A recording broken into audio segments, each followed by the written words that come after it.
ini dipersembahkan oleh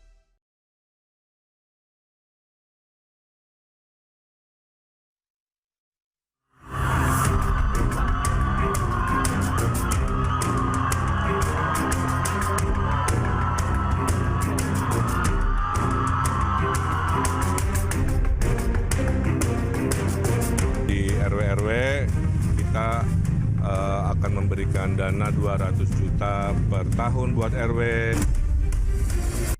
Kita akan membangun rumah di atas pasar. Jadi nanti para pedagang ini bisa saja nanti bisa menjadi penghuninya.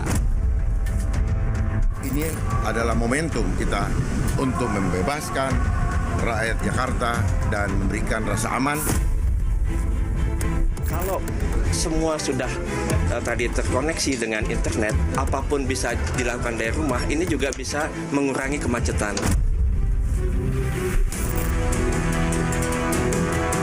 Kalau kami mendapatkan amanah, maka MRT-nya menuju JIS sampai dengan Tanjung Priok. Termasuk di dalamnya ada LRT yang sekarang mulai direncanakan untuk dibangun.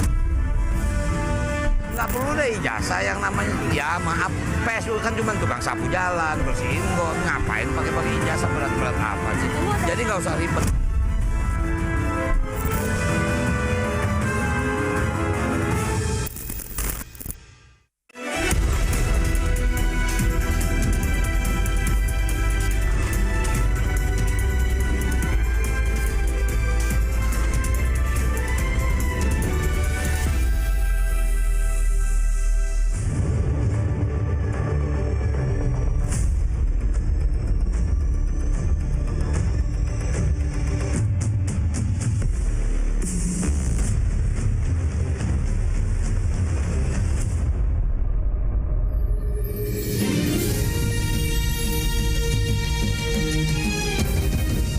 Disiarkan langsung dari studio MNC Conference Hall Ainus Tower, Jakarta.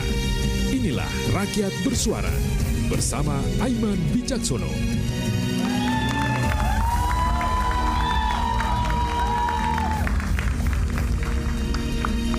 Ini adalah malam yang istimewa di panggung Rakyat Bersuara untuk pertama kalinya di media massa. Ketiga calon pimpinan daerah DKI Jakarta berada dalam satu panggung untuk adu gagasan.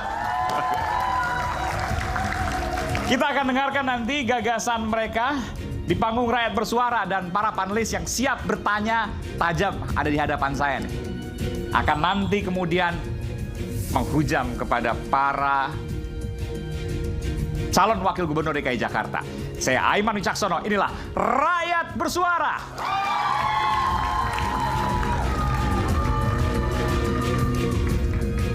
Saya panggilkan narasumber spesial di Rakyat Bersuara hari ini.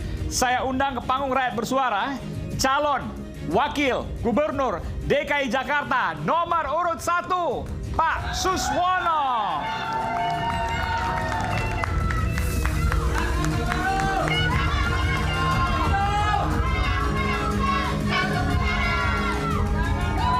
Assalamualaikum warahmatullahi wabarakatuh. Waalaikumsalam warahmatullahi wabarakatuh. Pak Sus, Ya, apa kabar?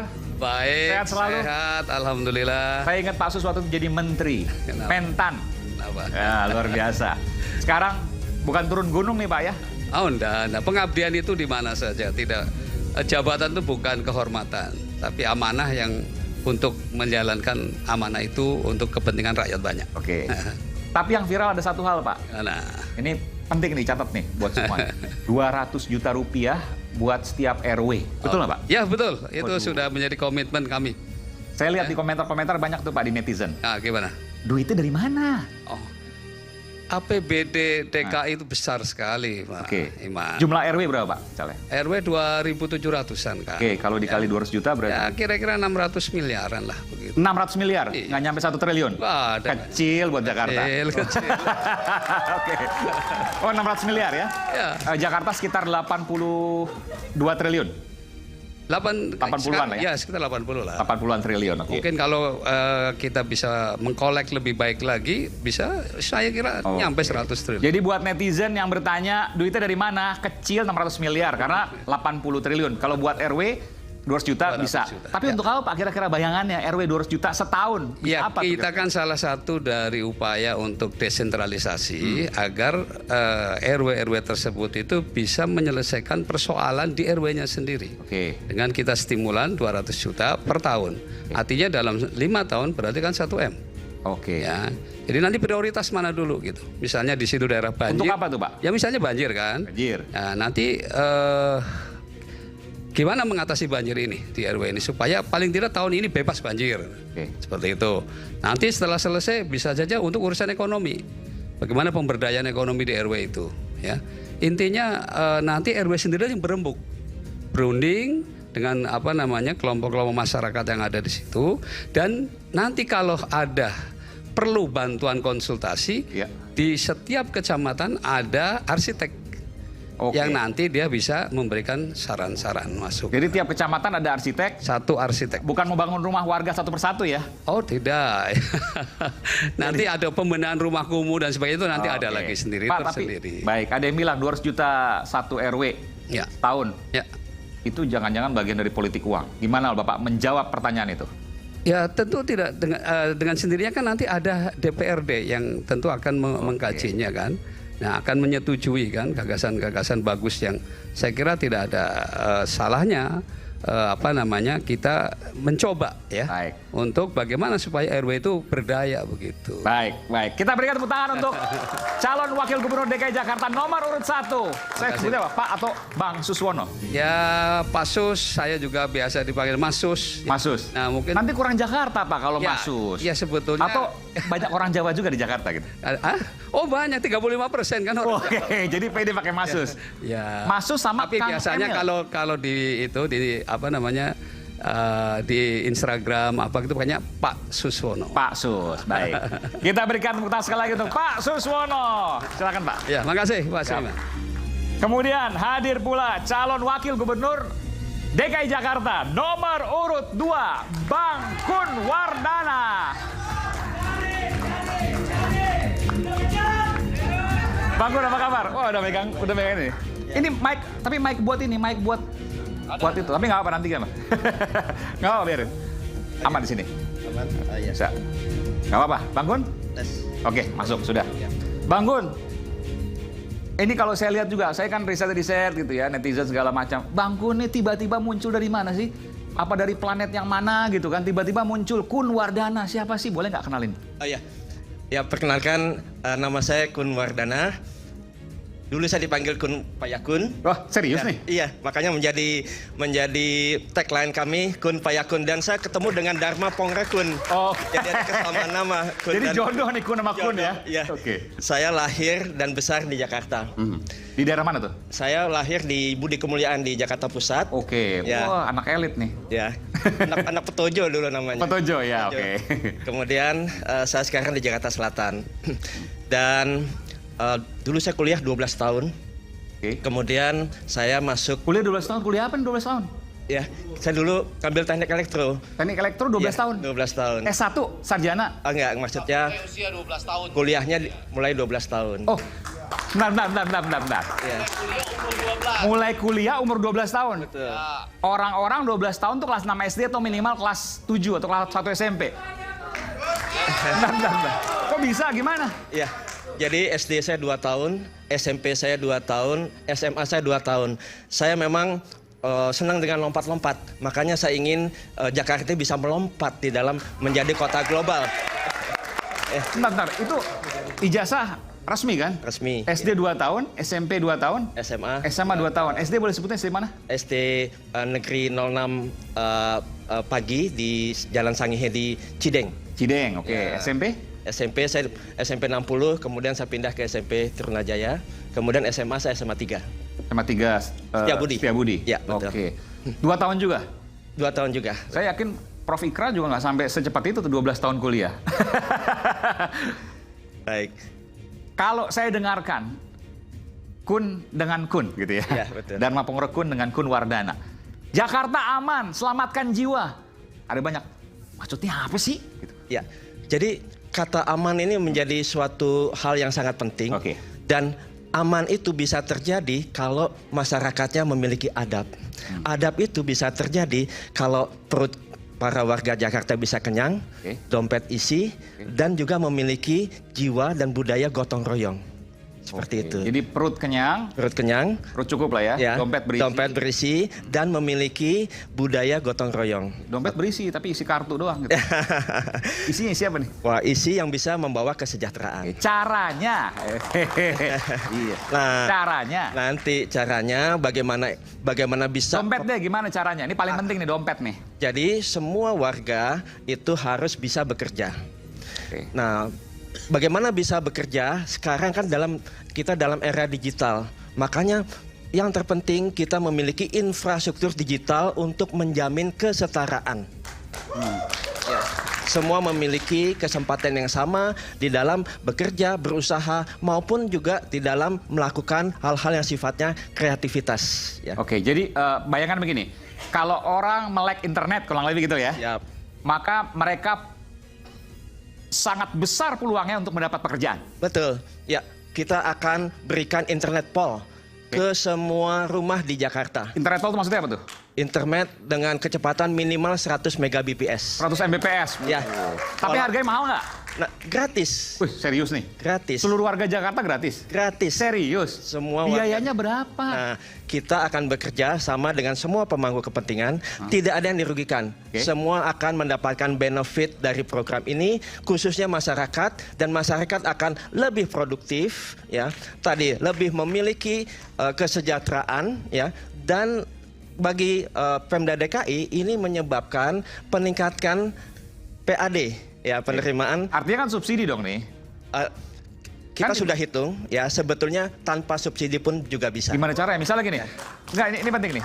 100 Mbps, rata-rata sekitar 400 ribuan lah kalau sekarang harus bayar, betul ya? Sekarang sudah turun. Oke, 300 misalnya? Sekitar 100 ribu. 100 Mbps ada 100 ribu, ya.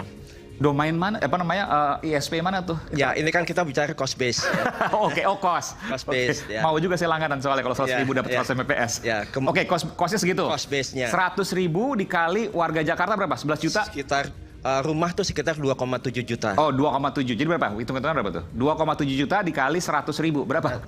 Kali 100 ribu. Kemudian, itu kan ada biaya sewa. Coba bisa dihitung nggak? Udah dihitung? 2,7 juta dikali 100 ribu. 2,7 triliun, betul ya? 2,7 triliun, oke. Ya, dan dari 80 triliun, ya. Oke, lebih gede nih dari 600 miliar. Ya, dan nanti ya kabel-kabel yang berseliweran di atas ya kita akan rapihkan, kita masukkan di bawah itu ada gorong-gorong. Nah, jadi semua yang di atas kabel udara tuh bakal turun ke bawah. Dimasukkan di bawah. Kalian bakal banyak operator, nanti. Ya. Turun semua. Ya, kemudian, nah di situ kan Pemda DKI menyewakan ya sepanjang 1 meter itu Rp15.000. Oke. Ya, dengan jumlah yang sangat panjang ya, maka kalau itu kita bisa bebaskan untuk para operator, maka ini ada suatu timbal balik ya. Timbal balik sehingga operator itu bisa memberikan yang internet gratis 100 Mbps ke setiap rumah. Dan ini dampaknya snowballnya tuh luar biasa tinggi. Kan kita ingin adanya peningkatan kesenjangan sosial. Ya. Dengan semua merata, coba bayangkan ada yang bisa mendapatkan akses informasi dan ada yang tidak bisa mendapatkan akses informasi. Setara nggak? Ya. Cuma saya mau tanya. Bukti kesetaraan bagi Jakarta aman. Internetnya 100 Mbps. Ya. Nanti belajar di situ, belajar kriminal. Gimana caranya? Justru itu, ini hal yang sangat penting. Memang main judi online. Ya, kita sudah lakukan berbagai diskusi ya dengan filtering ya by DNS ya, artinya memfilter semua konten-konten negatif ya. Tetapi perisai yang paling penting adalah diri sendiri. Ya. Maka dari itu pentingnya peningkatan adab. Maka peningkatan adab menjadi prioritas utama bagi kami. Ya. Jadi adab untuk bisa memilah dan memilih mana konten-konten positif dan negatif. Adab juga bagaimana kita bisa menyuarakan ke semua orang. Bagaimana budaya Betawi ini ya bisa budaya gotong royong ini bisa diinformasikan ke banyak orang, bahkan ke global seperti itu. Kita berikan tepuk tangan, ya, Bang Kun Wardana. Oke. Terima kasih. Dan last but not least ya, ini baru cawagupnya, belum nanti panelisnya. Ini ada, kita panggilkan calon wakil gubernur DKI Jakarta nomor urut 3, Rano Dulkarno.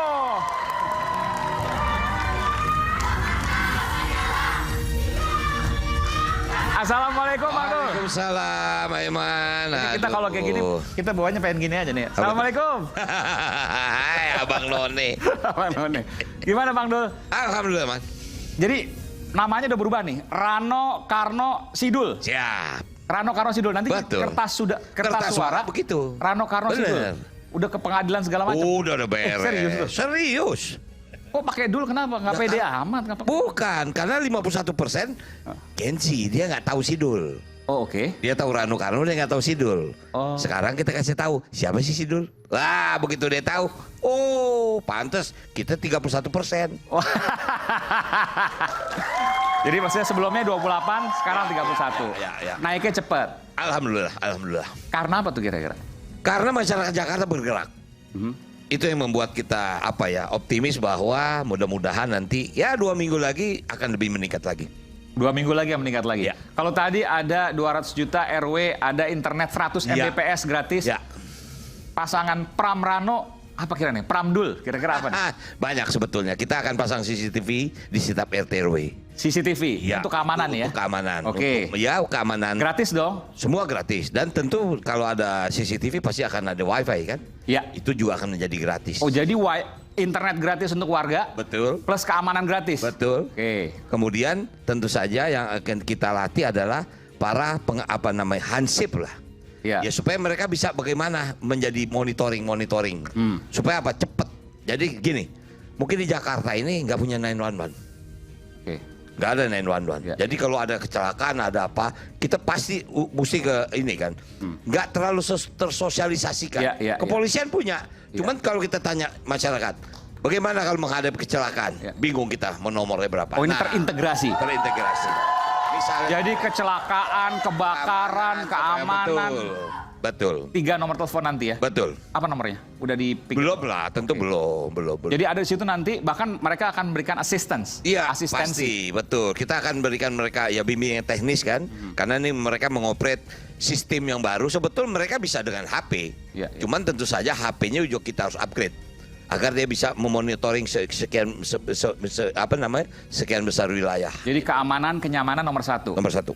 Ada insentif nggak tapi buat warga? Pasti, hansip itu kan sebetulnya dibiayai oleh masyarakat. Oke. Hansip itu gajinya dari masyarakat. Nah sekarang Pemda akan memberikan subsidi, memberikan insentif kepada Jadi mungkin iuran lingkungan, iuran warga pasti akan berkurang. Karena Betul. Hansip udah diambil alih oleh... Kita ambil alih. Sekitar berapa tuh? 200-300 ribu per orang? Kira-kira 200-300 ribu per orang. 200-300 ribu per orang, Ya. udah nggak usah bayar lagi sekarang. Betul. Karena udah dibayarkan Pemda. Benar. Uangnya cukup lah tadi. Oh sangat cukup. Orang tadi Pak Siswono bilang berapa? 600 miliar ya Pak? Kecil. Pemda DKI besar. 80-an triliun. APBD sudah menyatakan hampir 85 triliun. 85 triliun, Ya. oke. Kalau dilihat Bang Dul, Ya. Bang Dul kan dari dulu di Jakarta, Ya. betul ya. Sampai sekarang pun saya tahu di Jakarta. Udah keliling-keliling Jakarta. Sudah 11 tahun saya di Banten. Iya, waktu jadi Jadi gubernur, wakil bupati, saya pernah jadi wakil bupati di wakil Kabupaten bupati. Tangerang, kemudian saya jadi wakil gubernur di Ya. Banten dan jadi gubernur di Banten. Oke, kalau ditanya, Bang Dul, seberapa Jakarta Bang Dul? Apa jawabannya untuk? Seberapa Jakarta ya? Ya memang kalau kita tanya asli Jakarta bukan sih? Ibu saya Betawi. Ya. Barangkali kalau dibilang kalau ketemu Deddy Miswar tanya, ibunya sama ibu saya masih saudara. Oh saudara? Ya makanya kemarin saya datang ke kampungnya dia. Bubar semua orang Betawi, apalagi istilahnya kita pulang kampung. Nah kemudian bapak saya memang orang Sumatera Barat, Ya. orang Padang. Cuman beliau lahir di Kemayoran, besar di Kemayoran. Jadi memang saya lahir di Kemayoran lah, di Kepu dalam Gang 7. Oke. Gitu. Baik, kalau nanti dibuktikan bagaimana seberapa Jakarta, ada Pak Suswono, Bang Kun, Bang Dul, kita suruh pantun nanti ya. Tapi sebelum kita suruh pantun, kita dengarkan dulu informasi yang berikut ini. Silakan, kita berikan salam.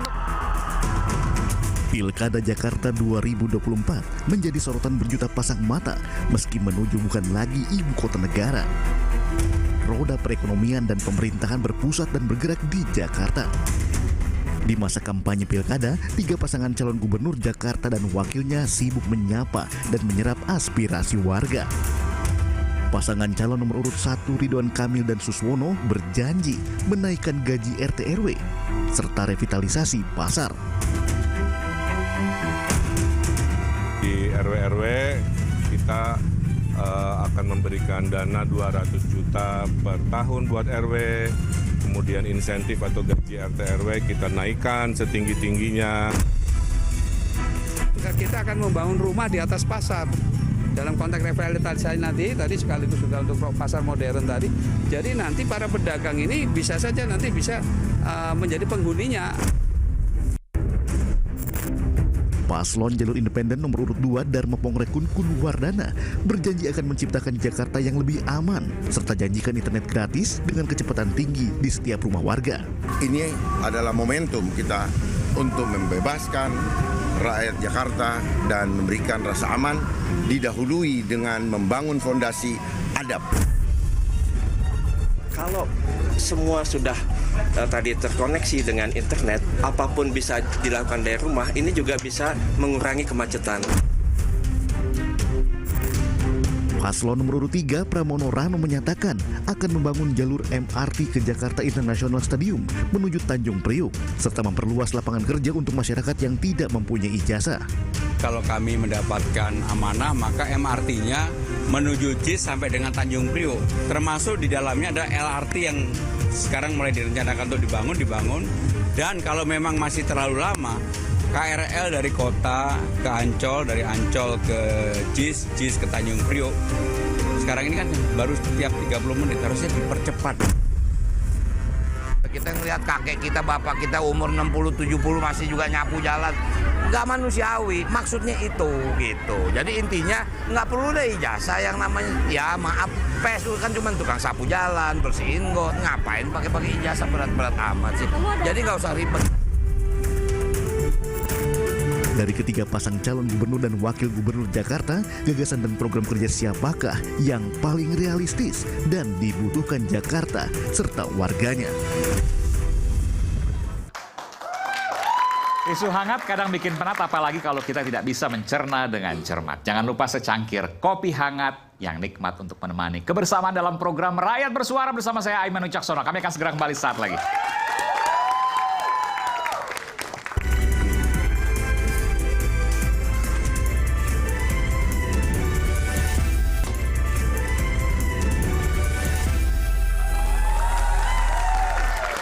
Kembali di Rakyat Bersuara, saya akan panggilkan, saya mohon maaf bangun ya. Ini ada 3 panelis kita pada malam hari ini. Yang pertama saya panggilkan, tentu tetap di kursi, karena sekarang nggak kesini. Sini khusus cagup, kecuali mau jadi cagup atau cawagup. Bang Effendi mau? Bung Effendi Ghazali, ya. Pakar komunikasi politik. Selanjutnya ada Prof. Ikrar Nusa Bakti, akademisi. Dan last but not least, Bung Gesh Khalifah, pendukung Anies Baswedan. Kenapa pendukung Anies Baswedan dihadirkan di sini? Karena penting. Karena bagaimanapun juga, saya yakin nanti silakan untuk ditanyakan. Apakah kemudian pendukung Anies Baswedan ini masih seksi untuk kemudian ditarik ke salah satu calon? Nanti kita tanyakan. Jujur kita buka-bukaan di sini, seperti khas Rakyat Bersuara. Dan tiba saatnya saya akan meminta para calon wakil gubernur DKI Jakarta untuk berpantun. Saya berikan kesempatan calon wakil gubernur DKI Jakarta nomor urut 1, Pak Suswono. Pak Sus, silakan Pak Sus. Mau di depan boleh, mau di kursi boleh? Kursi aja. Oke, baik, silakan. Gadis mungil memakai kimono. Wajahnya anggun, kerlingkan mate. Ridwan Kamil bersama Suswono siap membangun kota Jakarta. Oke. Cuma 1 cukup? Boleh 2 nggak apa-apa. Oke. Pergi ke Lido, naiknya kereta. kereta ya, barangkali kalau bahasa Jakarta. Bersama Pak Guru, kereta melaju. Semangat Ridho membangun Jakarta. Jakarta baru, Jakarta maju. Kita berikan tepuk tangan sekali lagi untuk calon wakil gubernur nomor 1 Pak Suswono. Bang Gun, silakan. Calon wakil gubernur nomor urut 2 Kun Wardana. Bang Kun, silakan. Baik, jalan-jalan di pinggir kali. Bawa kail sama umpan. Kami datang bukan sekedar janji. Kerja nyata untuk Jakartaku aman. Cukup? Ada satu lagi? Lagi ya. Oke, baik, silakan. Nah, ini mengenai internet gratis nih. Oh, internet, silakan. Nonton iNews banyak berita. Banyak sayur buat dimakan. Internet lancar, warga Jakarta ceria. Kuota gratis 100 Mbps jadi andalan. Kita berikan tepuk tangan sekali lagi untuk calon wakil gubernur nomor urut 2 Bung Kun. Sekarang calon wakil gubernur nomor urut 3 Bang Dul. Kita berikan tepuk tangan. Berlayar jauh ke tanah seberang, bawa harapan jadi pemenang. Naturalisasi kian gemilang, pemain lokal makin berkembang. Dari Belanda datang ke lapangan, bela timnas kuatkan barisan. Nasionalisme jangan dipertanyakan, timnas kuat adalah harapan. Ini ngomong-ngomong, saya mau nanya nih. Ini ngomong-ngomong soal bola mulu. Kayaknya nyinggung Persija nih, nyinggung siapa nih? Bener nggak sih nyinggung Persija, betul? Oh enggak. Kirain mau Persija segala macam. Nggak mau ngomong soal Persija, saya beri kesempatan nih, Bang Dul. Enggak. Oke. Soalnya bola mulu tip naturalisasi segala macam, enggak ya? Pantun. Jadi pantun nggak terkait dengan itu timnas PSSI maksudnya. PSSI, oke. Sekarang saatnya saya berikan kesempatan pada para panelis untuk menanyakan apa yang hendak ditanyakan. Tadi sudah sedikit disampaikan program, gagasan. Sekarang bagaimana para panelis melihat itu? Termasuk juga pantun. Saya berikan kesempatan pada Prof. Ikrar Nusabakti, dosen saya juga. Silakan Prof. Ikrar. Terima kasih. Terima kasih ya Iman. Assalamualaikum warahmatullahi wabarakatuh. Waalaikumsalam warahmatullahi wabarakatuh. Saya mungkin bertanya kepada Pak Suswono. Karena kebetulan calon gubernur Anda itu berasal dari Jawa Barat. Ya. Dan biar bagaimanapun dia pasti ada kaitannya dengan bola tadi. Ya. Dan Persija maksudnya? Bukan, Persib. Oh oke. Nah, Persija dan Persib maksudnya gitu ya. Bajunya biasanya yang dipakai itu kaos biru, isinya juga pakai kaos yang biru. Nah bagaimana kemudian begitu mau masuk Jakarta, apakah kemudian ada perubahan dalam pandangan dia tentang Persija? Itu aja deh. Oke. Silakan Pak Sus. Terima kasih Pak Ikra ya. Saya kira memang ini satu pertanyaan yang sering menjadi viral ya. Apalagi kemudian mengkaitkan dengan jejak digital beliau sebelumnya. Saya kira menarik betul. Jadi tentu saja Pak Ridwan Kamil itu sebagaimana seperti Sintayong. Beliau tuh Korea. Dia datang ke Indonesia, harus melatih Indonesia dan melawan Korea lagi. Ya. Dan menang lagi. Ya, artinya dia akan bekerja secara profesional sebagaimana Sintayong. Ya, ini satu contoh. Jadi tentu saja ya waktu dia ada di Bandung, dia sebagai wali kota Bandung, sebagai kemudian dia gubernur Jawa Barat, saya kira sudah sewajarnya lah beliau itu ya bobotoh. Tetapi kan ketika kemudian dia diminta ya, bahkan kalau secara pribadi mungkin dia nyaman di Jawa Barat, sudah elektabilitasnya tinggi, potensi kemenangannya tinggi ya.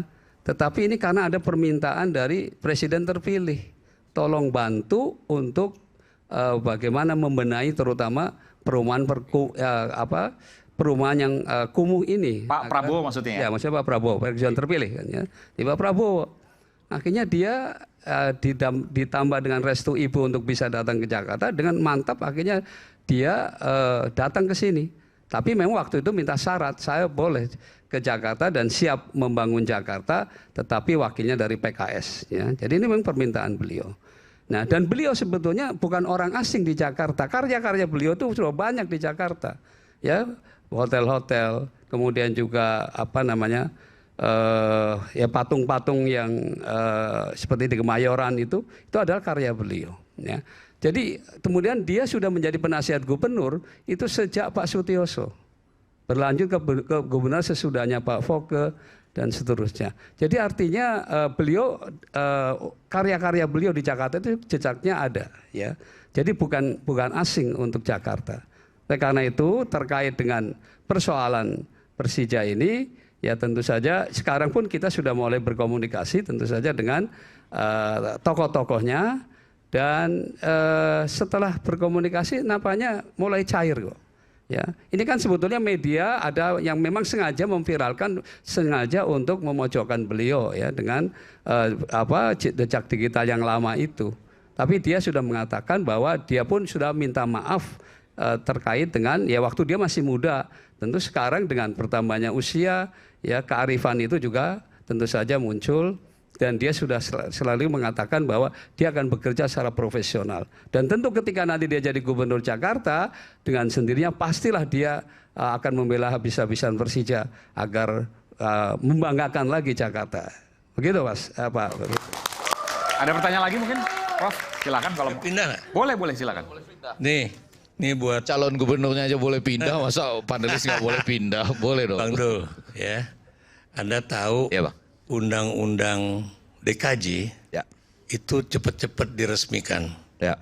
Padahal kita tahu kalau kita lihat program pembangunan IKN, Ya. itu mungkin perpindahan ibu kota itu baru 15 sampai 25 tahun lagi. Pertanyaan saya, apa yang Anda akan lakukan kalau kemudian DKI ini akan tetap jadi ibu kota sampai 25 tahun mendatang? Atau paling enggak 24 tahun mendatang. Ya. Sementara istilahnya bukan lagi DKI tapi DKJ. Apakah kemudian Anda minta pada DPR untuk mengubah kembali undang-undang daerah khusus ibu kota itu? Mas? Ya, ini yang menarik, Prof.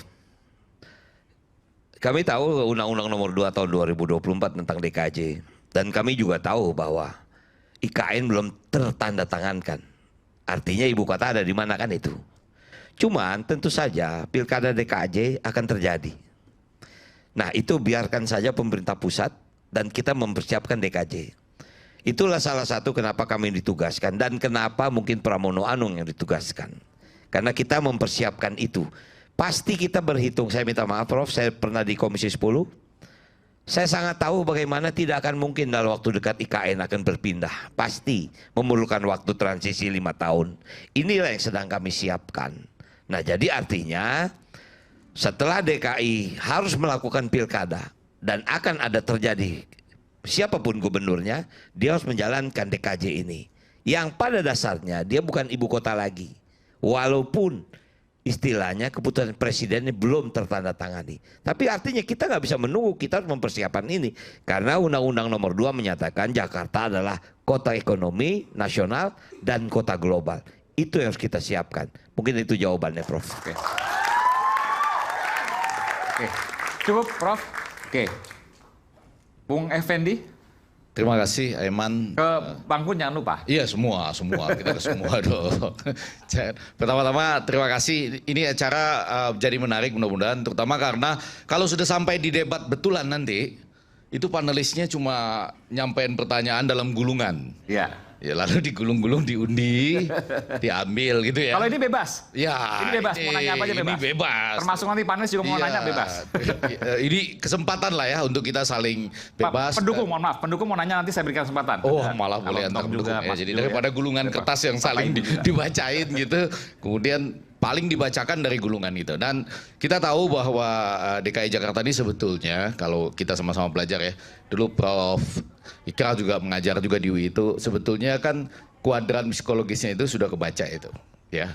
Jadi kalau belajar dari pilkada, itu saya ingat betul 19 April 2017 pilkada putaran kedua di DKI Jakarta berdasarkan kuadran psikologis itu kurang lebih jam 14.31 atau 14.41 waktu itu saya di stasiun televisi nasional waktu quick count baru masuk 30%-an saya sudah bilang 19 April 2017 loh Jakarta akan punya gubernur baru karena kuadran psikologisnya itu kebaca.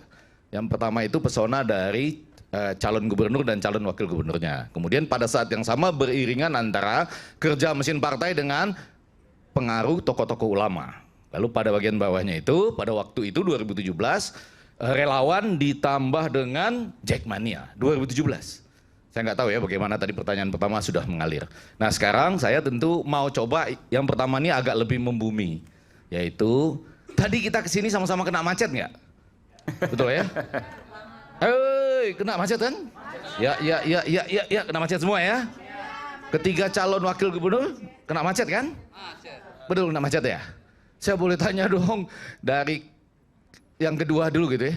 Ini kenapa kita macet dan kenapa? Bagaimana cara ngatasinya? Ya kan? Itu kan jauh lebih praktis. Karena kalau enggak tadi kita sampai di ruang tunggu tadi sama-sama marah doang. Macet. Saya ini apalagi salah puter dia tadi udah macet salah puter anak buahnya Anies nih.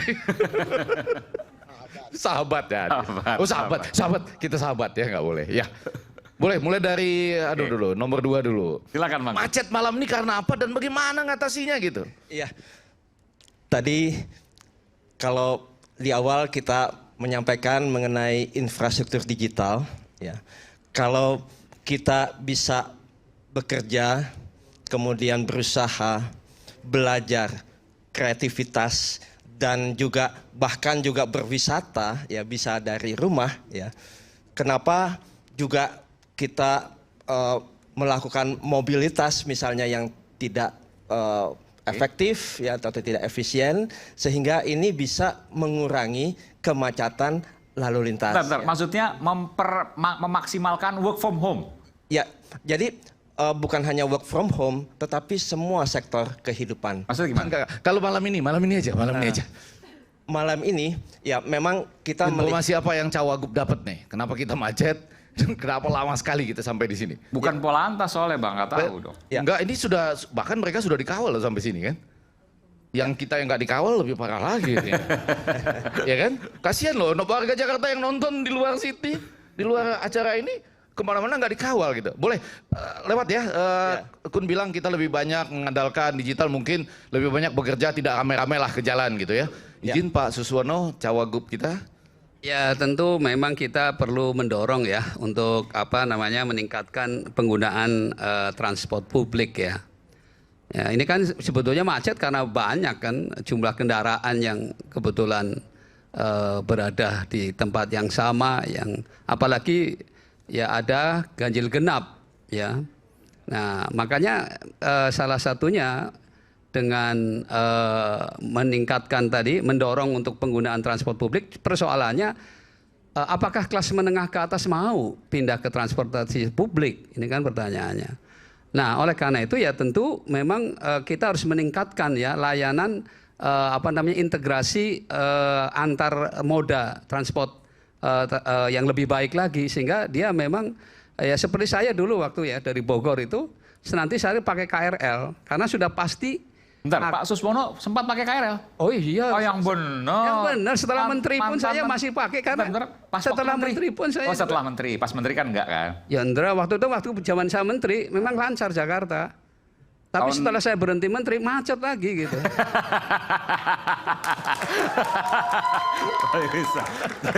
Jadi waktu jadi menteri lancar Jakarta. Karena pengawalannya ada di belakang, di depan gitu kan. Paling bisa. Menteri di KRL juga dikawal kan?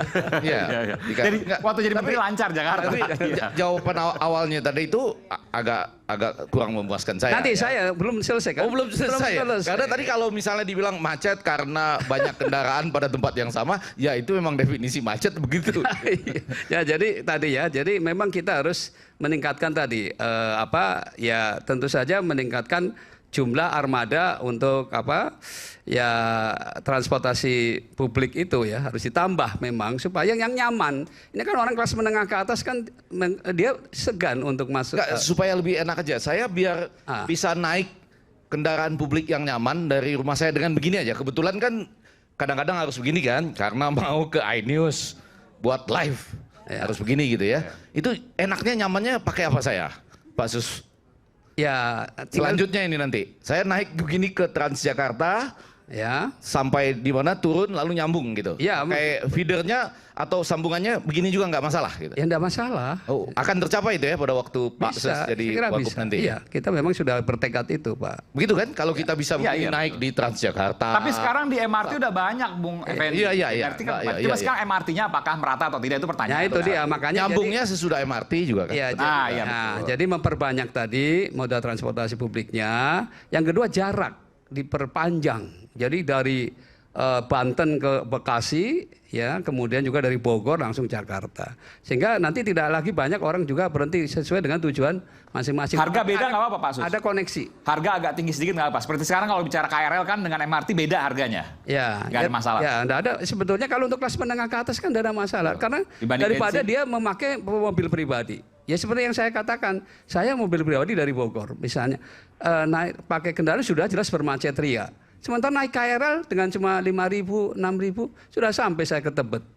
Ya seperti itu. Artinya bisa kok. Artinya saya ketemu kelas menengah ke atas beberapa sebulan yang lalu lah. Dia sudah mulai itu yang kira-kira kebetulan memang ada koneksi. Jadi persoalannya di koneksi itu, Pak. Koneksinya ya. Ya, koneksi. Bang Rano, kerugian. Oh iya.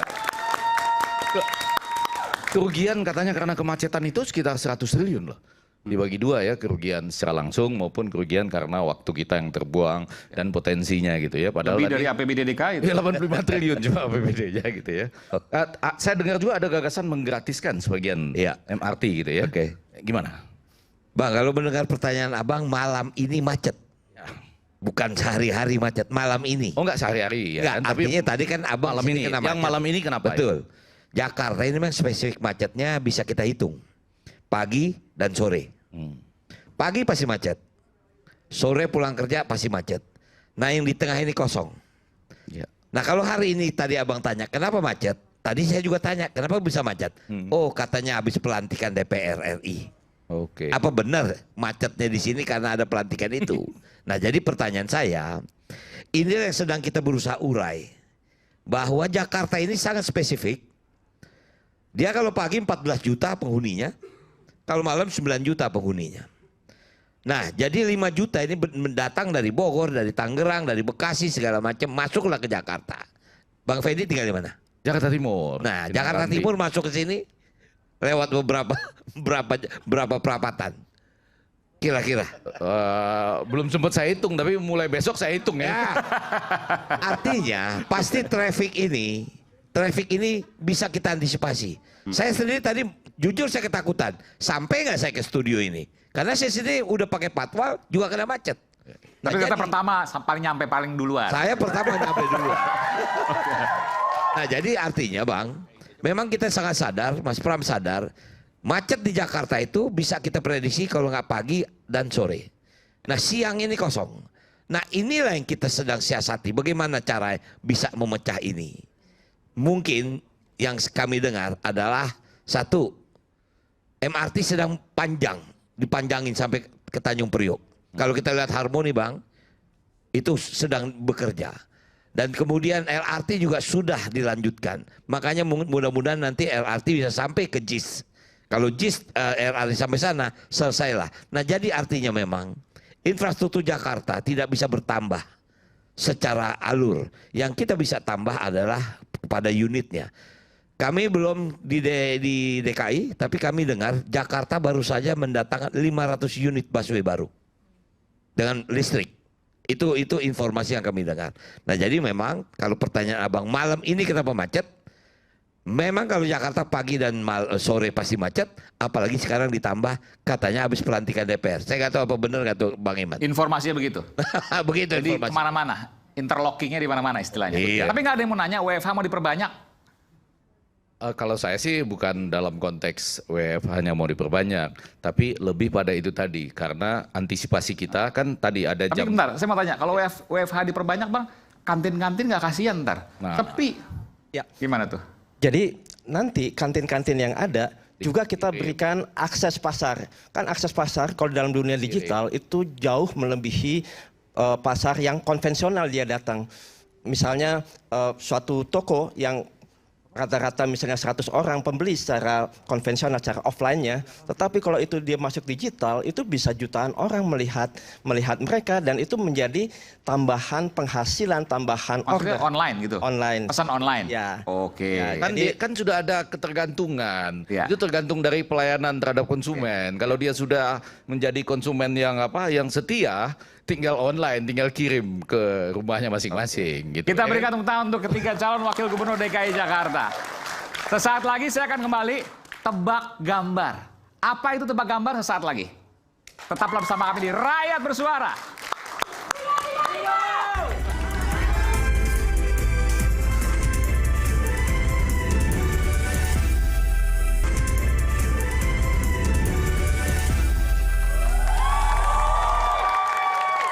Kembali di Rakyat Bersuara, pada sesi kali ini saya akan mengajak seberapa Jakarta ente. Jadi kita akan lihat nanti ada gambar ini sesungguhnya merujuk pada satu daerah di Jakarta. Ingat ya, di Jakarta, bukan Depok, Bekasi, Tangerang, Bogor, bukan. Tangerang Selatan, bukan. Jadi Jakarta. Bentuknya seperti apa? Nanti kita simak. Dan para calon wakil gubernur DKI Jakarta, saya akan berikan kesempatan siapa yang tercepat tunjuk tangan. Kita mulai? Siap Bapak-Bapak? Oke, kita dengarkan dulu iya dulu nih. Oke.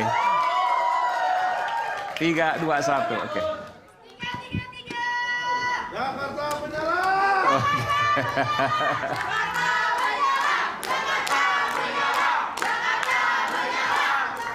Oke. Yang kedua?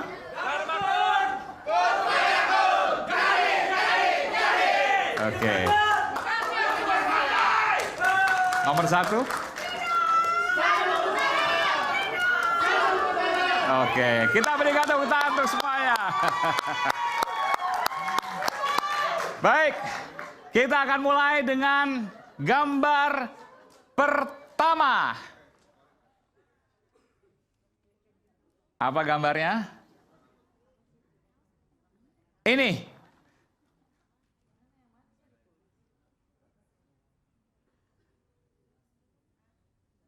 Kalau bingung kita pas?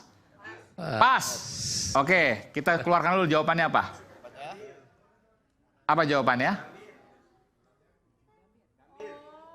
Oh, oke. Gambir. Apa nih gambirnya nih? Gambar. A-nya diganti I, I-nya kan dicoret tuh. Tapi I-nya dicoret. I-nya dicoret. Oh, iya. Gambar ini salah nih. Harusnya A-nya dicoret. Ini panitianya nih.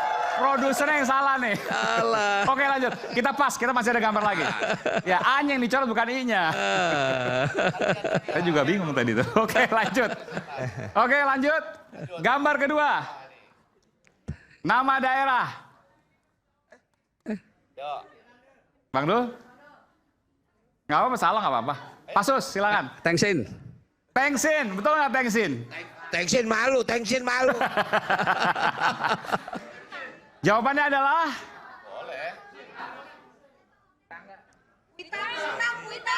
Kuitang.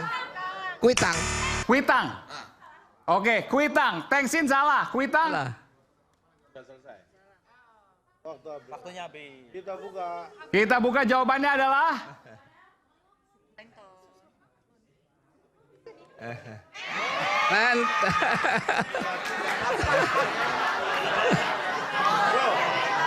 Biar bukan calon tong aja bisa ngerjain.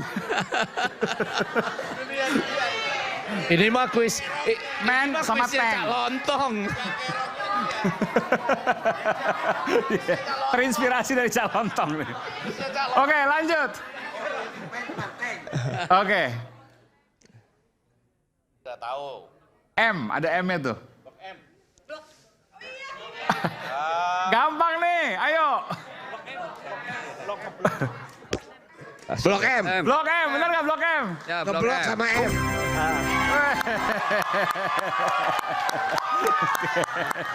Oke, Bang Dul benar. Saya udah sama sebetulnya. Sama. Sebetulnya bisa rivoli juga ini kan. Ya, rivoli. Udah nggak kenal anak sekarang. Rivoli Keramat Raya. Iya, ditutup. Oke, lanjut gambar selanjutnya.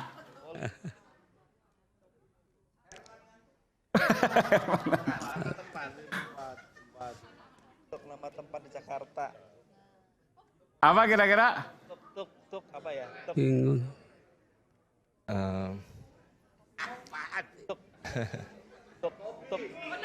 Pondok Kopi ya, Pondok Kopi. Pondok Kopi. Pondok Kopi. Pondok Kopi, Bangun, bener nggak? Pondok Kopi.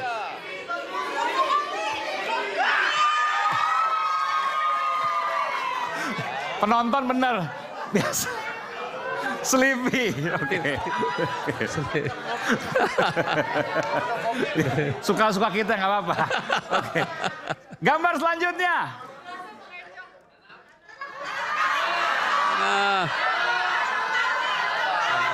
Ini nggak belum? Tanah Abang, Tanah Abang. Hah? Tanah Abang. Bangun, Tanah Abang, betul nggak? Iya.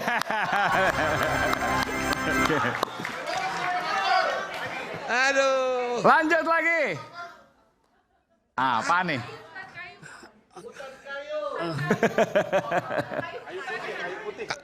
Ya. Kayu putih. Kayu putih, benar nggak?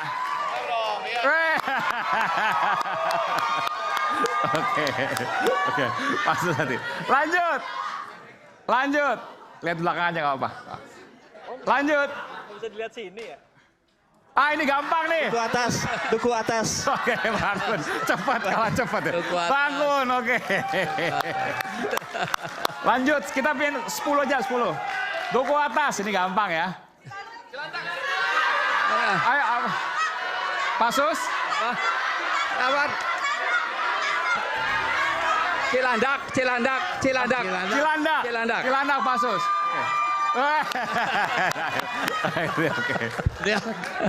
Ini kuis apaan sih ini?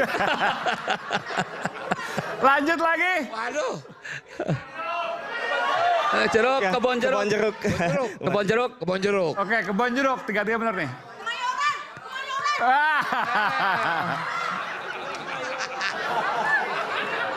Kema orange ini. Yang ini benar gambarnya, yang ini benar.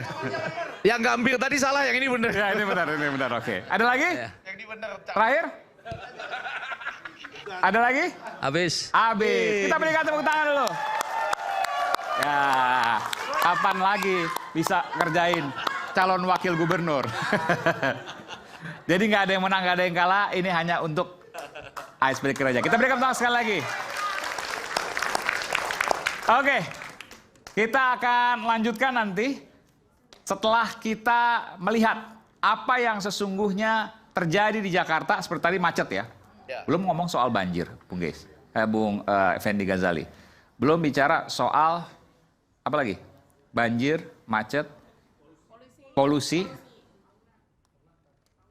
tawuran, apa lagi? Nanti kita akan bicara. Sesaat lagi kami kembali, tetaplah bersama kami di Rakyat Bersuara.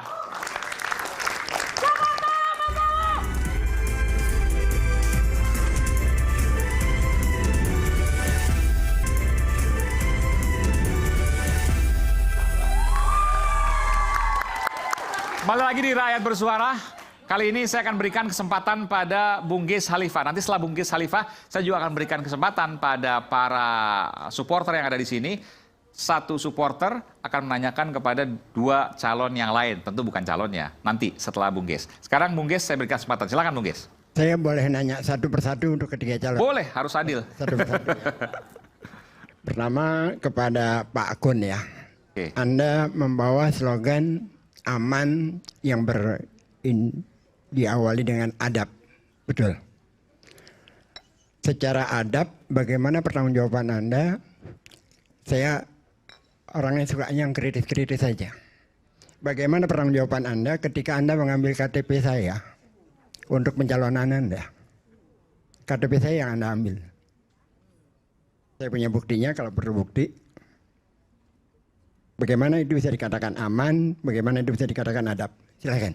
Tapi kalau perlu bukti ada di HP saya. Oh, silakan, Bang Kun.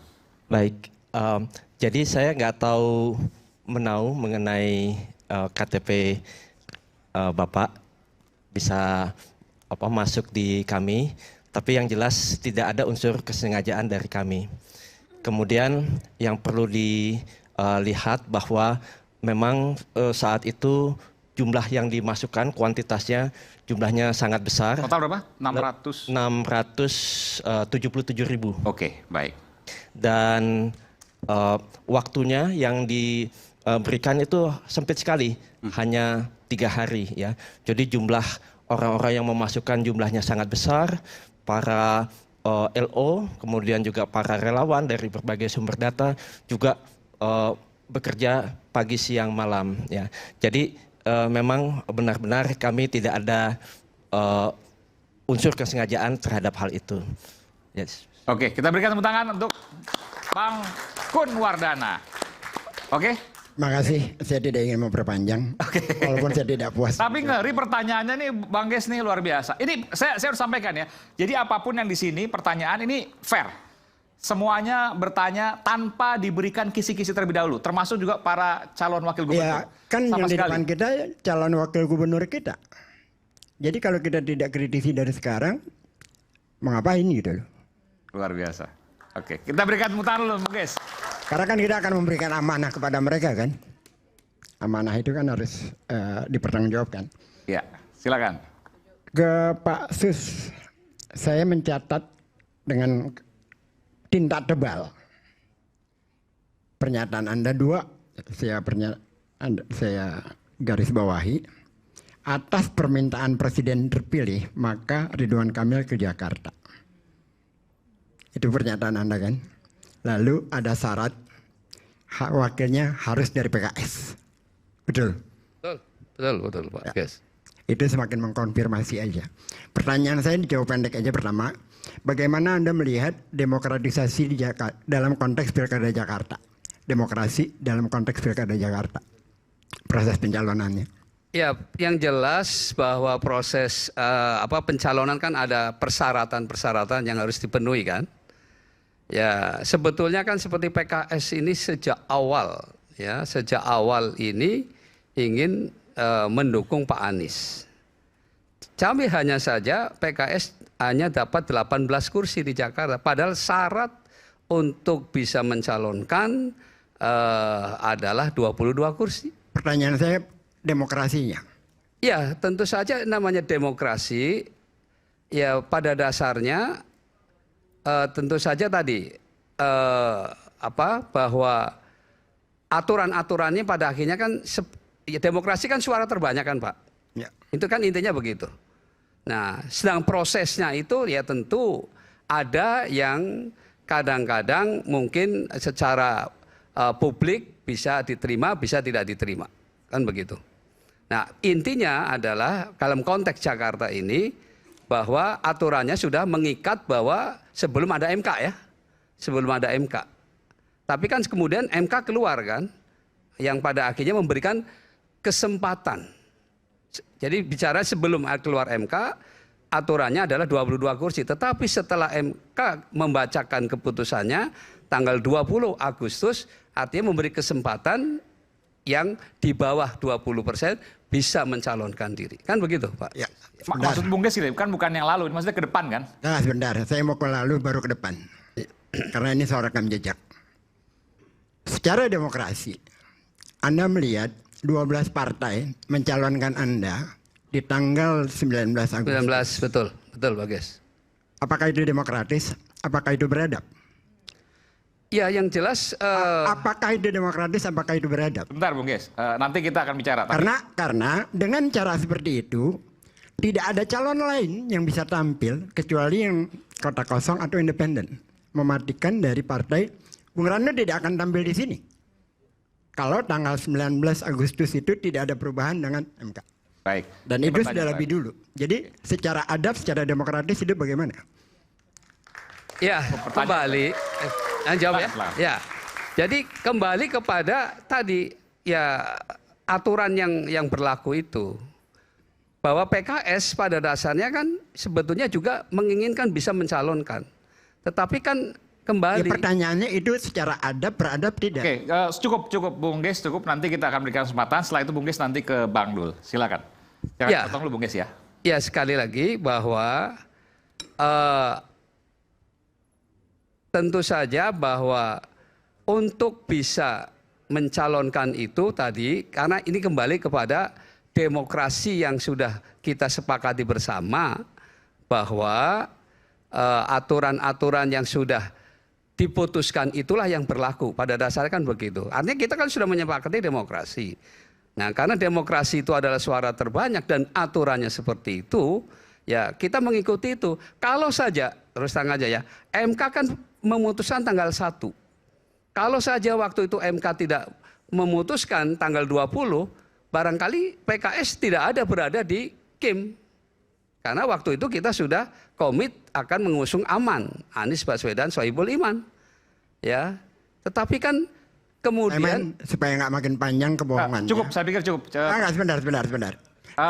Karena setelah tanggal 19 MK memutuskan, lalu hari Rabunya, hari Rabunya kalau nggak salah hari Selasa. Hari Rabunya ada rapat badan legislatif di DPR. Saya mohon maaf. Lalu PKS ada di sana yang menolak keputusan MK dan menyetujui RUU Pilkada. Saya bicara begini, ini karena kita bicara ke depan, apa yang Bang Ges sampaikan sudah waktu itu kita sampaikan di Rakyat Bersuara juga. Jadi ini kebetulan ada orang yang lahir dari proses itu. Saya baik kita tahu bahwa pertanyaannya sudah cukup. PKS ada di jangan situ, dipotong lagi, nanti silakan ke Bang Dul. Kita harus hormati sama-sama. Saya hormati Bang Ges, saya hormati juga Pak Suswono. Jadi sudah cukup pertanyaannya. Oke, artinya tidak terjawab. Cukup pertanyaannya, cukup. Silakan ke Bang Dul. Tadi sudah dijawab. Saya pikir juga nanti publik juga nggak akan paham soal ini karena ini kaitan ke Anies Baswedan. Saya tahu arahnya ke sana. Bukan. Silakan ke Bang Dul. Tidak hanya Anies Baswedan. Ini seluruh proses yang ada di Indonesia rusak. Dan saya harus mohon maaf, Bang Ges ini sudah pernah disampaikan waktu itu di Rakyat Bersuara. Jadi saya pikir cukup. Silakan. Oke. Ke Bang. Terima kasih Mas Aiman. Terima kasih. Terima kasih Pak Sus, walaupun Anda tidak mampu menjawabnya. Bang Rano, ya, Pak. Dari yang Anda ceritakan tadi, dan ketiga-tiganya, ada yang saya sayangkan, ada satu hal yang tidak menyentuh sisi budaya di Jakarta ini.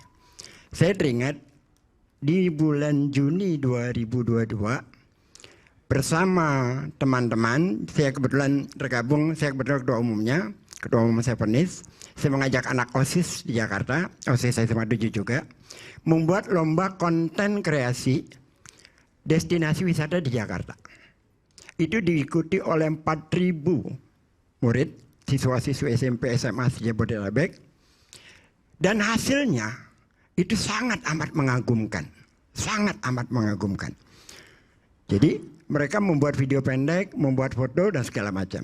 Lalu di masa yang sebelumnya, sepanjang Sudirman Tamrin itu ada musik tepi barat. Jadi ada orkestrasi dalam program Pemprov DKI itu yang memberikan ruang untuk budaya dan seni di Jakarta. Bahkan kalau tidak ada COVID, street galeri di Tim itu udah berjalan.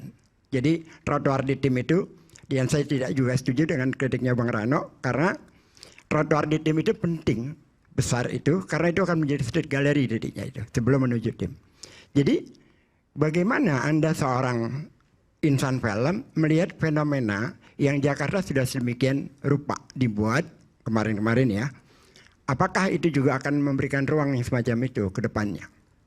Baik Bang Ges, saya tahu Bang Anies membangun trotoar, memperluas trotoar pasti dengan tujuan.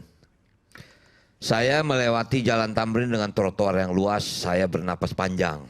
Tapi kemarin sewaktu saya ke Tim, trotoarnya besar, jalannya sempit. Saya tahu bahwa tempat itu akan menjadi panggung performance anak-anak. Cuman kemarin pada waktu saya ke Tim, rekan-rekan seniman di sana bertanya tentang bagaimana tim ini harus berjalan. Saya tahu Bang Ges, Saya pernah ketemu Bang Anies waktu di Komisi 10. Pada saat Bang Anies revitalisasi tim, saya bilang sebagai seniman saya setuju revitalisasi tim.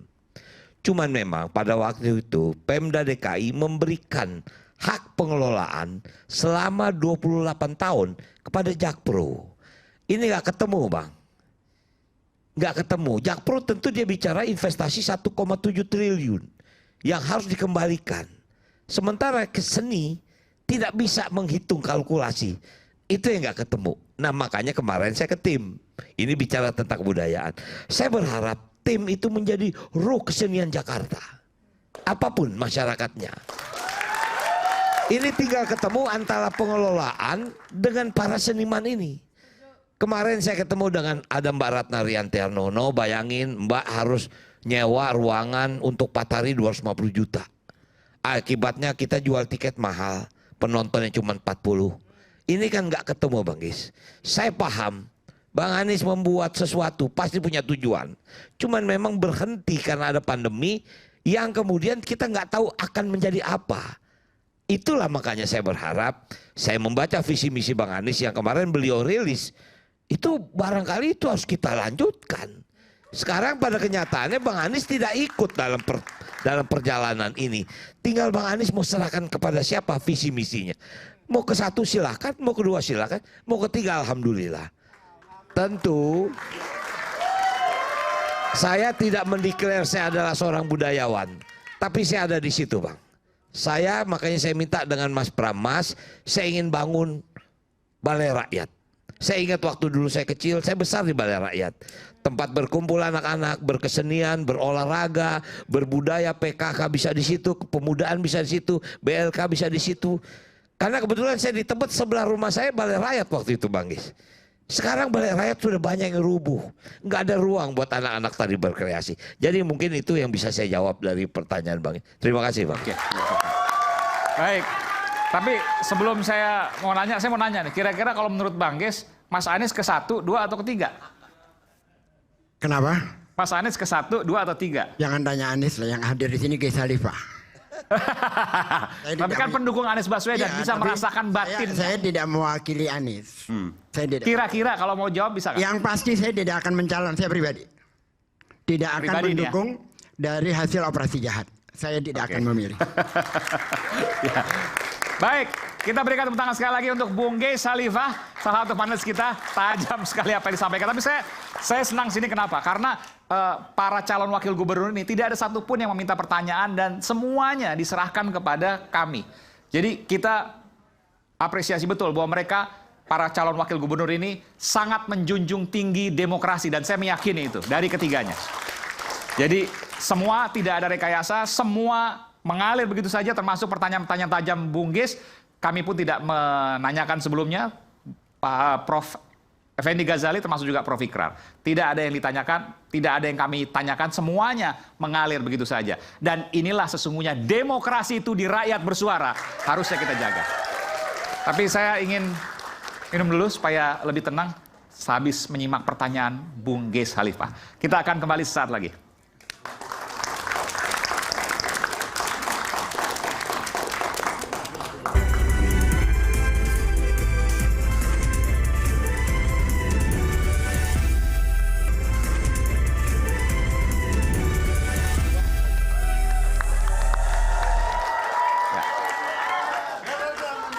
Balik ke rakyat bersuara, kita akan melihat ada 4 sosok foto yang nanti kami akan tampilkan di layar. Dan kami akan saya akan meminta para calon wakil gubernur untuk menyampaikan apa yang ada di benak mereka tentang sosok tersebut. Nanti saya mulai dari Bung Kun ya, dari Bung Kun. Kita mulai, foto sosok pertama. Bung Gun, silakan. Masing-masing. Baik, ya Pak Jokowi, ya saya melihat beliau melakukan lompatan yang luar biasa dari wali kota, gubernur, kemudian menjadi presiden 2 periode. Tentunya ini membutuhkan strategi dan mental yang luar biasa. Ya saya belajar dari beliau mengenai ini. Oke baik, Pak Sus silakan. Kita berikan tepuk tangan. Oke. Ya sebetulnya saya tuh ketika mengenal awal beliau sebagai wali kota Solo tuh dengan kesederhanaannya ya. Tetapi ternyata punya tekad yang luar biasa sehingga bisa sampai mencapai puncak menjadi Presiden Republik Indonesia. Saya deg-degan tadi Pak pas Bapak bilang tapi ternyata. Oke Pak, apa lanjut Pak? Saya udah deg-degan tadi Pak, maksud saya. Pak Suswono mau ngomong apa nih gitu kan? Kok tapi ternyata gitu. Oke, silakan Pak. Ya, artinya maksud saya siapapun orang dari kampung manapun, dari desa manapun, teruslah bermimpi ya untuk menjadi pemimpin Indonesia di masa depan. Oke, baik. Bang Dul. Saya salah satu orang yang mengantar Pak Jokowi jadi gubernur DKI waktu itu. Karena kita ikut kampanye bahwa oplet beliau yang naik. Jadi artinya kita bangga lah.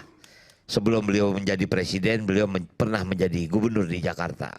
Nah artinya beliau juga meninggalkan legasi tentang pembangunan di Jakarta itu sendiri. Walaupun mungkin beliau cuma 3 tahun kemudian menjadi presiden dan alhamdulillah kita lihat hasilnya cukup baik. Beliau mengantar Indonesia ke gerbang industri yang jauh lebih maju lah daripada sebelumnya. Mungkin itu bisa. Oke baik, terima kasih. Kita berikan tepuk tangan untuk calon wakil gubernur DKI Jakarta tiga-tiganya. Dan ini masih ada 4 gambar, masih ada 4 sosok. Yang kedua, mulai dari Pak Suswono dulu. Ya Pak Ahok ini kan terkenal tegasnya ya. Ini main aman semua nih. Nah ini baru saya akan ngomong ini. Jadi terkenal tegasnya, hanya saja dia ini suka kurang berempati pada orang ya, itu aja mungkin kesan saya. Sehingga kadang-kadang orang ya yang dimarahi di apa ini kan punya hati juga. Nah seharusnya dengan nilai-nilai kemanusiaan itu yang mungkin barangkali perlu ditingkatkan lah untuk empati pada orang, itu saja. Oke, terima kasih Pak Suswono. Bang Dul. Oke, memang Jakarta ini memerlukan orang yang keras. Orang yang keras. Keras. Dalam arti kata keras apa disiplin. tegas nih? Keras artinya disiplin. Oke. Ya kan. Saya sangat tahu di saat Pak Ahok menjadi gubernur Jakarta, kedisiplinan itu sangat tinggi. Artinya menjadi tolak ukur dia membuka pintu balai kota, menerima tamu. Ini kalau tidak mengantar dengan sebuah ketegasan, itu tamunya pasti akan berantakan berkunjung. Artinya nanti kalau kita kembali berada di balai kota, kita akan melanjutkan tradisi beliau, yaitu mendengar keluhan masyarakat. Oh, jadi nanti datang nih ya. Ke kantor wakil gubernur datang nggak apa-apa? Ya. Pagi-pagi Bang Dul nanti direpotin warga datang ratusan. Kita istilahnya buka ruang ngopi bareng. Oke. Karena disitulah kontroler kita terhadap apa yang telah kedinasan lakukan. Jadi kita tahu sampai sejauh mana.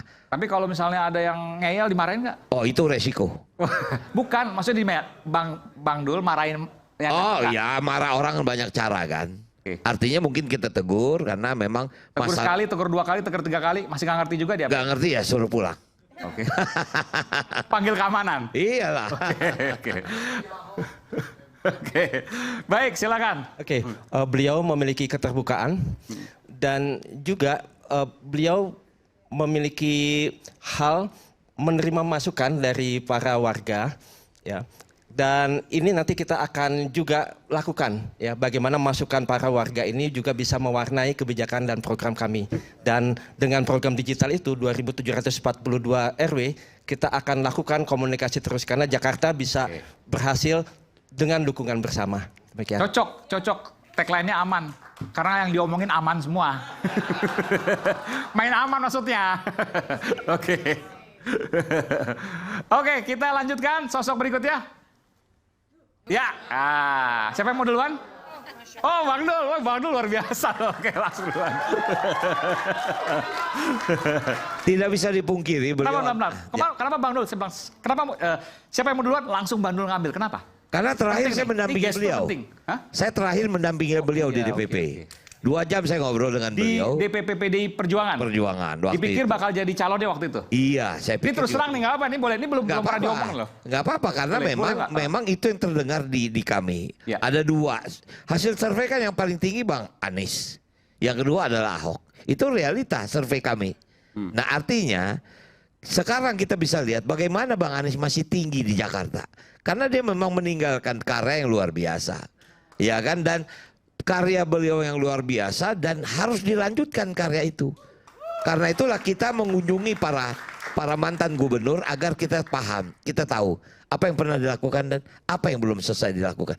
Aiman, 2007 saya menemui almarhum Ali Sadikin. Waktu itu bahkan saya mendapat blueprint tentang Jakarta. Itu 2007.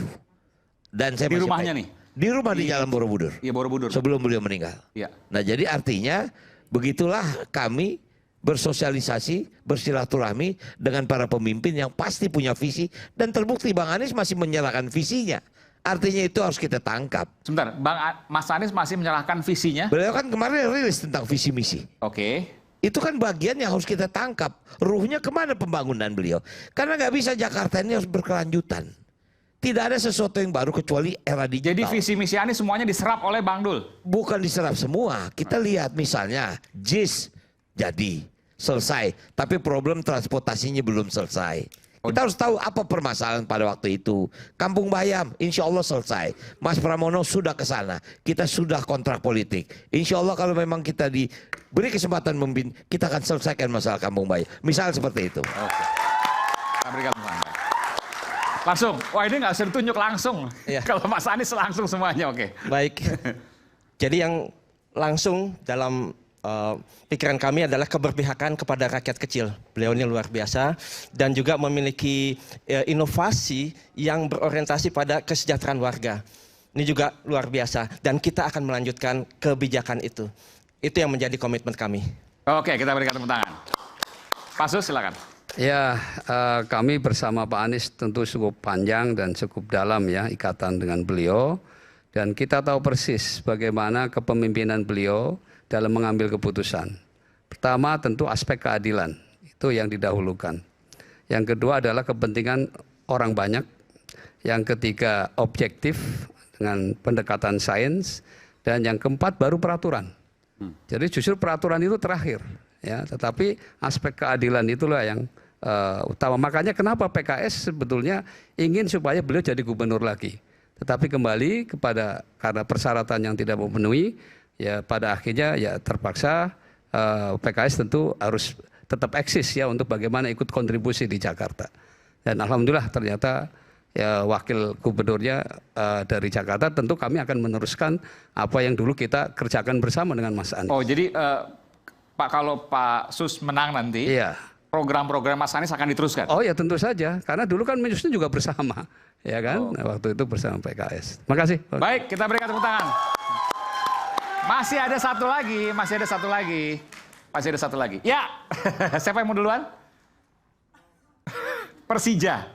Persija, oh Bang Dol, oke langsung. Persija, satu saat dan tidak berlalu lama lagi dia akan menjadi juara Liga Indonesia. Juara Liga Indonesia? Baik, yakin? Ya? Itu target utama. Itu aja yang bisa saya jawab. Baik, kita beri teman. Silakan Bang Gun. Kita harus mendukung Persija untuk menjadi yang terbaik, bahkan bukan hanya di nasional tetapi juga di internasional. Untuk itu, di dalam mereka latihan, di dalam mereka ingin berupaya untuk membesarkan diri mereka, kita akan dukung sepenuhnya, termasuk nanti di JIS. Dan maksudnya? Karena ini kaitannya dengan maksudnya di JIS? Penggunaan stadion JIS untuk Persija. Sekarang belum nih? Ya, sekarang kan mereka masih sewa ya. Kita akan berikan fasilitas khusus untuk mereka untuk penggunaan di JIS. Gratis maksudnya? Ya. Oke. Baik. Gratis internet, gratis JIS, gratis Persija. Ya. Cukup Betul. ya APBD ya? Betul. Ya. Silakan Pak. Ya seperti yang waktu tadi awal kita sampaikan bahwa Persija akan tentu saja kita akan support sepenuhnya agar menjadi kebanggaan rakyat Jakarta. Dan kita sudah komit dengan Pak Emil bahwa dia akan kita besarkan. Bahkan jika akses untuk ke JIS tidak memungkinkan lagi, maka ada base lagi tempat untuk pusat latihan Persija di tempat lain akan diusahakan agar di mana kira-kira, Pak? Ya itu tentu nanti kita mana tempat yang lebih pas. Kalau misalnya akses ke JIS dalam waktu dekat agak sulit untuk diwujudkan, maka ketika membangun stadion baru lebih memungkinkan, maka itu yang prioritas. Intinya agar Persija cepat untuk eksis dan menjadi kebanggaan rakyat Jakarta. Oke, kita berikan tepuk tangan. Baik, gambar sudah selesai. Sekarang saya berikan kesempatan untuk para pendukung menanyakan kepada calon, tapi di luar calon yang didukung ya. Pertanyaannya harus berbasis data dan fakta. Kalau tidak berbasis data dan fakta, maka harus saya cut, mohon maaf. Siapa yang mau duluan? Oke, Mbak Tendi dulu. Silakan. Diperkenalkan dulu, Pak. Assalamualaikum warahmatullahi wabarakatuh. Terima kasih Mas Aiman atas kesempatannya dan Bapak-Bapak panelis yang saya hormati. Saya punya pertanyaan untuk Pak Kun Wardana. Ini kebetulan tadi Pak Kun sangat spesifik menyebutkan program mengenai digital infrastructure ya Pak ya, yang internet gratis gitu ya. Itu sangat relate loh sama saya Pak sebagai milenial, dan pastinya dari ketiga program ini yang paling catchy buat kami nih generasi milenial mungkin yang bisa jadi yang itu. Tapi pertanyaannya gini Pak, siapa aja sih yang eligible untuk menerima kuota internet gratis ini? Karena anak-anak sekolah butuh. Sekarang kan banyak tuh yang harus nyari tugas dari internet gitu. Ibu-ibu juga butuh. Ibu saya aja tiap hari main TikTok untuk tahu berita Pak Suswono. Jadi kadang saya tahu berita tentang Pak Sus dari ibu saya. Tadi mami lihat di TikTok Pak Sus kesini gitu. Saya aja nggak tahu gitu kan. Nah berarti ibu juga butuh. Nenek-nenek pun butuh Pak. Nenek saya juga sering tuh lapor ke saya. Pak Suswono besok mau kesini ya gitu. Tahu dari mana? Tahu dari TikTok gitu. Jadi apakah semua mau dikasih internet gratis? Tadi kan kalau Mas Aiman nanya emang cukup anggarannya gitu kan. Yang kedua, syaratnya apa sih Pak untuk bisa dapetin internet? Jangan-jangan nanti saya udah dukung nih tiba-tiba oh ternyata nggak eligible gitu kan. Mesti tahu dong. Syaratnya apa gitu ya? Syaratnya apa? Oke. Terakhir, ini kalau mau ngomongin tentang yang gratis-gratis kan artinya perlu monitoring dan evaluasinya nanti gimana sih gitu ya. Bener nggak tepat sasaran, ini kan artinya ada subsidi ya Mas Aiman ya kalau gratis ya. Tepat sasaran nggak? Kalau tujuannya mau keadilan, mau empowering gitu ya. Bener nggak nanti akhirnya ini tuh program yang akan benar-benar bisa empowering dan program yang bisa memberikan asas keadilan untuk rakyat Jakarta gitu. Kan itu poinnya kenapa kita milih pemimpin. Baik. Thank you. Cukup? Oke baik, terima kasih. Silakan langsung. Silakan langsung jawab. Baik. Jadi tidak ada persyaratan ya. Jadi semua rumah tanpa syarat. Tanpa syarat. Semua rumah yang punya yang ada di wilayah DKI Jakarta. DKI Jakarta akan bisa mendapatkan internet 100 Mbps. Sekeluarga ya Mas ya, nggak ada limit tuh. Kalau satu rumah ada 10 keluarga? Ya, satu rumah 10 keluarga ada atau 10 kakak sekalipun. 100 Mbps itu cukup mampu untuk mendapatkan konten multimedia. Tadi ada kesalahan perhitungan, Bang Aiman. Sebetulnya kalau 100.000 dikali 2,7 juta rumah itu hanya 270 miliar, bukan 2,7 triliun ya. 270 miliar. Ya. Nah, jadi reliabilitasnya itu sudah ada karena saya sudah ketemu dengan ABJI. ABJI itu Asosiasi Penyedia Jasa Internet. Jadi di sana penyelenggara telekomunikasi ada penyelenggara jasa dan penyelenggara jaringan. Ternyata di wilayah Jakarta sudah 80% fiber optik di depan rumah sudah menjangkau hampir seluruh Jakarta, 80%. Nanti 20%-nya kita bisa menggunakan teknologi fixed wireless access untuk bisa di 100 Mbps tadi. Nah, kemudian untuk siapa? Tentunya nanti untuk semua kalangan ya.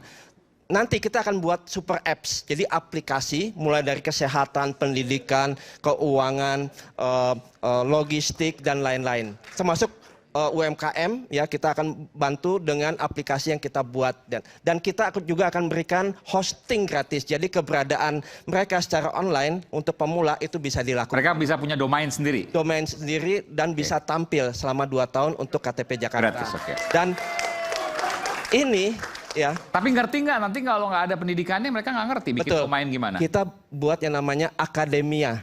Ya, akademia gratis juga untuk mereka. Jadi mereka bisa menggunakan, kita bina mereka menjadi pengusaha-pengusaha digital, dan nanti akan ada banyak hal ya. Bahkan ya, kalau nanti mereka bingung atau mau ingin menanyakan apapun, kita ingin membangun pusat komunitas masyarakat di setiap RW. Nah, nanti kita akan melakukan tatap muka. Kalau misalnya jadi gubernur dan wagub akan langsung ketemu dengan masyarakat secara online. 3.000 atau 2.700 RW langsung nanti berbicara ya, sehingga kita bisa mendapatkan aspirasi dan bahkan mereka bisa langsung menyampaikan kepada kita, ini loh masalahnya, masalah mulai banjir, macet dan lain-lain. Kita ingin masukkan dari mereka karena membangun Jakarta bukan dengan kita sendiri, harus bersama-sama dengan warga Jakarta. Untuk ini infrastruktur digital menjadi penting dan kita akan evaluasi, itu penting ya. Kita akan evaluasi dan nanti pusat komunitas masyarakat akan mengevaluasi semuanya. Bahkan nanti kita akan ajarkan juga yang namanya jurnalis independen. Jurnalis independen ini, jurnalis kan harus independen, pasti independen. Ya dalam arti bahwa saya kan dari independen gitu maksudnya. Okay. Ya. Nah, jurnalis ini nanti akan menyampaikan apapun permasalahan yang ada ya, sehingga kita masing-masing bisa maju bersama seperti itu. Baik, oke, kita berikan tepuk tangan untuk Bang Kun dengan programnya. Lanjut ke pendukung dari Bang Kun. Pertanyaannya kemana? Ke dua cawagup juga boleh loh, bebas. Dua-duanya, wah luar biasa, oke. Ya, baik, terima kasih. Assalamualaikum warahmatullahi wabarakatuh. Waalaikumsalam. Yang pertama, saya mau bertanya ke 01. Jadi, di data Kementerian Tenaga Kerja, PHK di Jakarta itu paling tinggi, sekitar 7.000 sekian lah ya. Di Januari sampai dengan... tahun ini ya? Tahun ini, Januari sampai dengan Juni 2024. Dibanding daerah lain, baik. Ya. Nah, itu solusi yang ditawarkan untuk menghadapi PHK besar ini apa untuk DKI Jakarta? Itu terus, ke Pak Sus. Pak Sus. Oke. Terus kemudian untuk Bang Kun, Bang apa? Bang Dul. Lupa. Untuk Bang Dul, biaya hidup di Jakarta itu 15 juta kalau nggak salah tahun ini. Nah, terus 15 juta? 15 juta biaya hidup. Biaya hidup? Ya. Masa kan UMR aja 5 juta. Nah, itu dia, justru itu. UMP cuma 5 juta. Nah, gimana caranya itu? 15 juta? Emang naik apa Mercy? Itu data, itu data. Data 15 juta nanti boleh kalau ada koreksi ya. Iya. Saya pikir terlalu besar itu 15 juta. Karena UMR itu kan dihitung dari apa namanya KHL, hidup layak. Ya kalaupun beda-beda nggak terlalu jauh lah. Ini 3 kali lipat. Rasanya nggak masuk akal. Tapi silakan aja nggak apa. Iya. Artinya gini, apa dengan... Oh, ini sekeluarga? Sekeluarga. Oh iya, sekeluarga. Oh, ini sekeluarga. Keluarga 4 sampai 6 orang kira-kira 14, sekian. Iya. Okay. Bukan per orang berarti kan. Iya. Artinya dengan biaya hidup segitu banyak 15 juta, sedangkan UMP itu hanya 5 juta, terus bagaimana itu untuk menyesuaikan biaya hidup yang terlalu banyak? Itu aja sih, terima kasih. Pak Sus dulu.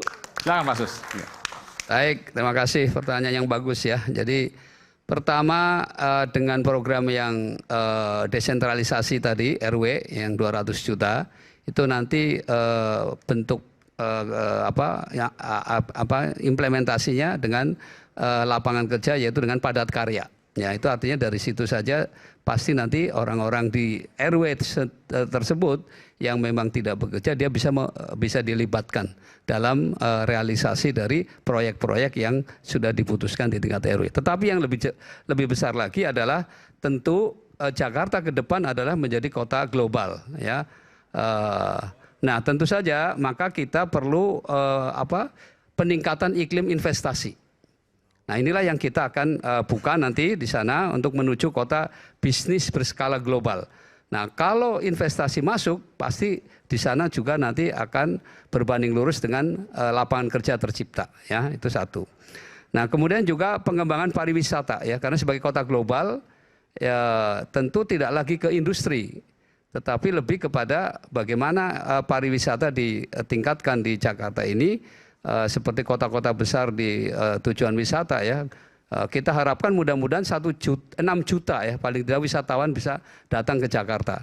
Nah berarti berapa lapangan kerja juga yang akan tercipta dengan banyaknya wisatawan yang masuk ya ke Jakarta. Nah kemudian tentu saja kita akan mendorong ya pengembangan wirausaha. Melalui apa? Ya tentu melalui berbagai pelatihan dan bantuan ya. Jadi kepada kalangan-kalangan muda yang masih punya potensi untuk terus mau berwirausaha, kita akan fasilitasi ya. Dan juga pengembangan ekonomi kreatif ya. Itu yang beberapa akan kita lakukan, termasuk tadi ekonomi digital. Itu juga satu hal yang akan kita munculkan terutama untuk kalangan anak muda. Itu saya kira banyak hal. Oke, kita berikan tepuk tangan. Baik. Silakan Bang Dul.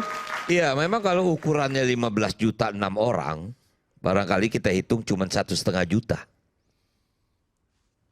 Kan 15 juta biaya hidup. Itu ternyata untuk 6 orang, bukan 1 orang. Kalau dibagi 6, berarti kan cuma 1,5 juta kan. Iya, berkisar 2 juta lah. Pemda DKI banyak melakukan stimulus-stimulus untuk menekan itu. Misalnya KJP, Kartu Jakarta Pintar, kemudian misalnya seperti beasiswa-beasiswa yang lain untuk tingkat mahasiswa, itu sebetulnya untuk menekan itu juga. Kemudian kita akan mengeluarkan 15 golongan untuk bisa gratis menggunakan LRT dan MRT. Itu bagian dari komponen yang untuk kita tekan agar biaya hidup di Jakarta tidak terlalu tinggi. Tapi 6 orang tadi kan satu keluarga biasanya suami, istri, anak 2 lah rata-rata kan begitu ya. Kalau 6 dari mana maksudnya? Nah tadi hitungannya memang buat 6 orang.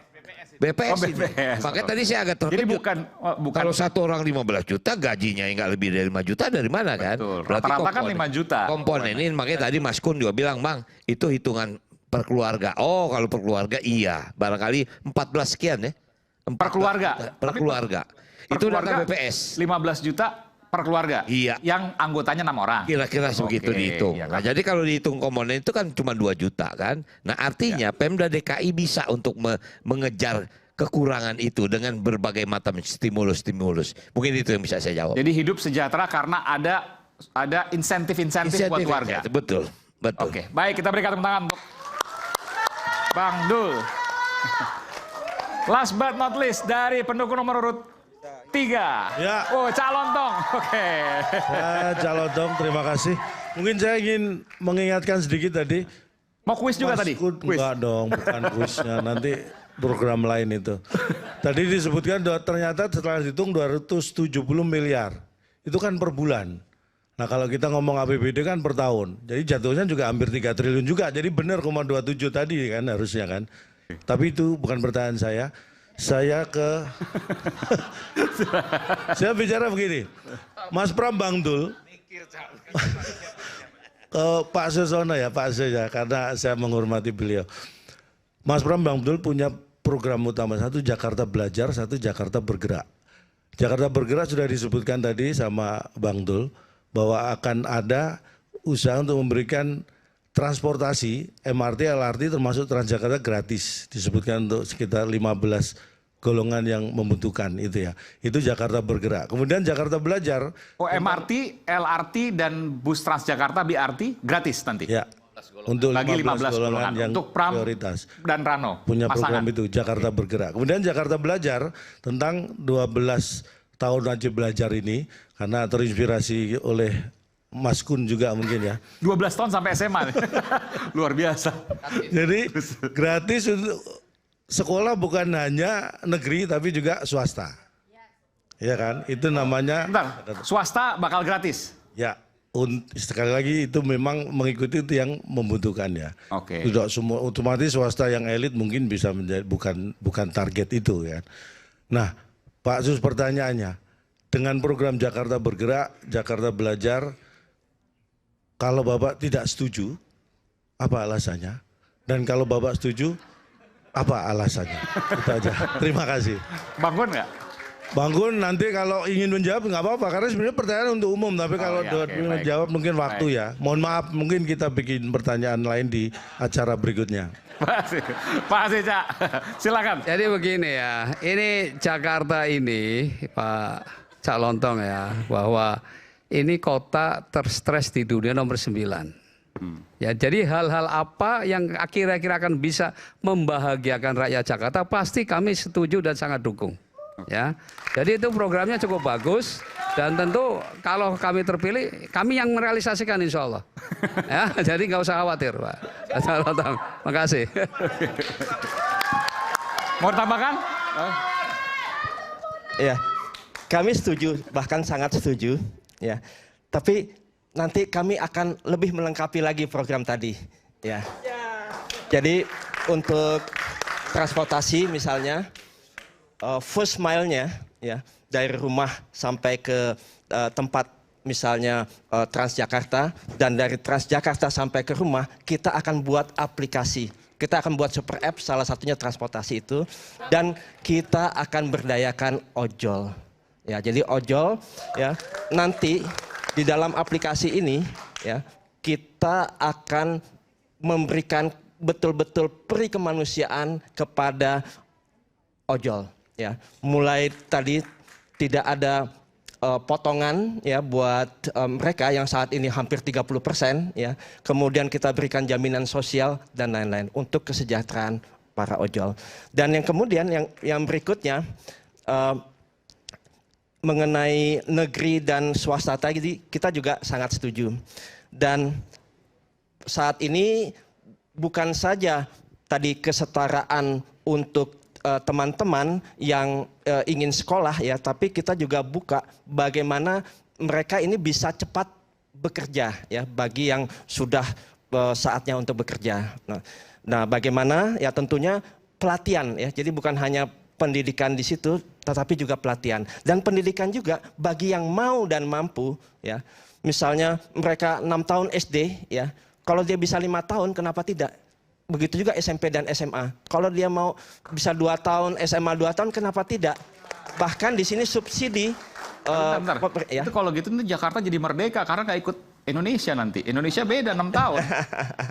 Ya, bagi yang mau dan mampu ya. Oke. Artinya Percepatan, akselerasi. Bagi mereka, dan itu kita berikan.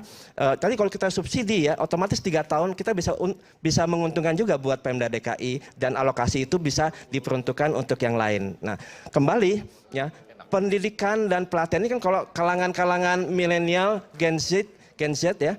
Ini kan rata-rata dia pengen tahu secara instan. Nah, rata-rata mereka fakir kuota. Ya, makanya dengan kita memberikan internet gratis, maka dia bisa belajar, bisa melakukan pelatihan secara cepat. Tapi 3,5 triliun loh tadi katanya. Setahun kan itu 270 juta sebulan. Ya. 3,5 triliun lah kurang. Ya, 270 miliar tadi kan per bulan. Tadi per bulan. Betul, memang sekitar segitu setahun. Tapi kita juga sudah 3 triliun lebih. Ya, dikali 12 ya. Dan tadi kita sudah hitung ya, dengan misalkan timbal balik kepada para pengusaha ya, penyelenggara telekomunikasi ya, jaringan ya, dengan kita bebaskan tadi biaya sewa yang per meter 15.000, otomatis ini akan jauh mengurangi biaya APBD dari Pemda DKI. Baik, kita berikan tepuk tangan. Sampai pada sesi terakhir, setelah jeda saya akan mempersilahkan para calon wakil gubernur untuk berdiri di depan sini, berorasi terakhir. Sesaat lagi kami akan segera kembali, tetaplah bersama kami di Rakyat Bersuara.